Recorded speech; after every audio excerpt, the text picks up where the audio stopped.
ગુજરાતના અનેક જિલ્લાઓમાં છેલ્લા ઘણા દિવસોથી હીટવેવનો સામનો કરવો પડી રહ્યો છે। ત્યારે આગામી 5 દિવસનું હવામાન વિભાગ દ્વારા પૂર્વાનુમાન જાહેર કરવામાં આવ્યું છે। આગામી 2 દિવસ સુધી ગુજરાતના અનેક જિલ્લાઓમાં હવામાન વિભાગ દ્વારા ઉષ્ણ લહેરની ચેતવણી આપવામાં આવી છે, જ્યારે બાકીના 3 દિવસો માટે ઉષ્ણ અને ભેજયુક્ત હવામાનની ચેતવણી આપવામાં આવી છે।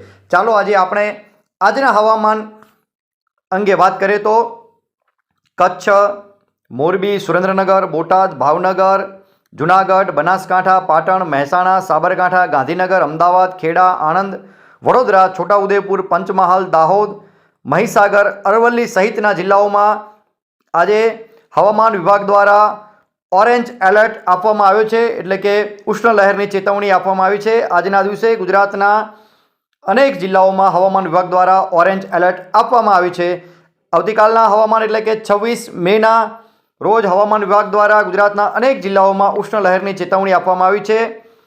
કચ્છ, જૂનાગઢ, મોરબી, સુરેન્દ્રનગર, બનાસકાંઠા, પાટણ, મહેસાણા, સાબરકાંઠા, ગાંધીનગર, અમદાવાદ, બોટાદ, ભાવનગર, ખેડા, આણંદ, અરવલ્લી, મહીસાગર, પંચમહાલ, વડોદરા, છોટાઉદેપુર, દાહોદ સહિતના જિલ્લાઓમાં હવામાન વિભાગ દ્વારા 26 તારીખના રોજ યલો એલર્ટ આપવામાં આવ્યો છે, એટલે કે ઉષ્ણ લહેરની ચેતવણી આપવામાં આવી છે।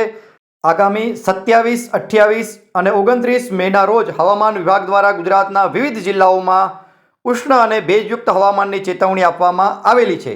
આપ સ્ક્રીન પર નિહાળી રહ્યા છો એ પ્રમાણે હવામાન વિભાગ દ્વારા ગુજરાતના વિવિધ જિલ્લાઓ માટે હવામાનની ચેતવણી આપવામાં આવી છે। હવામાનને લગતે લેટેસ્ટ અપડેટ માટે આપ જોતા રહો CMM ભારત। જો આપે અમારી YouTube ચેનલને સબસ્ક્રાઇબ ન કરી હોય તો અત્યારે જ આપ અમારી YouTube ચેનલ CMM ભારતને સબસ્ક્રાઇબ કરશો, લાઇક કરશો, કોમેન્ટ કરશો અને આ લિંકને આપના મિત્રો સુધી શેર કરશો। ધન્યવાદ।